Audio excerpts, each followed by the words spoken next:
Des manifestants à perte de vue dans les rues de Minsk, l'un des plus grands rassemblements d'opposition de l'histoire du Bélarus. Ce dimanche, des dizaines de milliers de personnes, jusqu'à 200 000 selon certaines sources, ont exigé en chœur le départ d'Alexandre Loukachenko, qui refuse toujours de lâcher le pouvoir une semaine après sa réélection contestée. Nous voulons des changements et pas seulement sur le plan politique.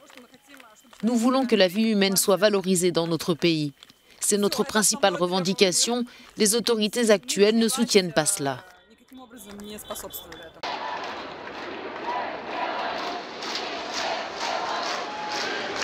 Répondant à la principale rivale d'Alexandre Loukachenko, Svetlana Tikhanovskaya, exilée en Lituanie, c'est à travers tout le pays que les Bélarusses ont manifesté.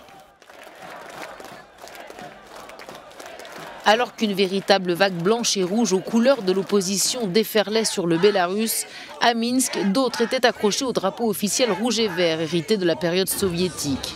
Plusieurs milliers de partisans de Loukachenko venus soutenir leur président, lequel a fait une apparition surprise.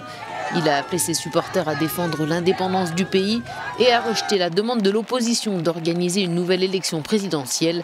Celle du 9 août l'a donné vainqueur avec 80% des voix, mais a suscité des accusations de fraude massive. Les élections ont eu lieu. Un score falsifié ne peut être de plus de 80%. De nouvelles élections, ce serait la fin du pays.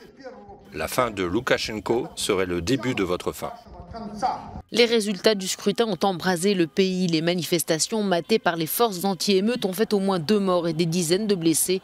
Et la situation pourrait encore s'aggraver. Le président bélarusse a agité le spectre d'une intervention russe et le Kremlin s'est dit prêt à fournir une assistance militaire si nécessaire.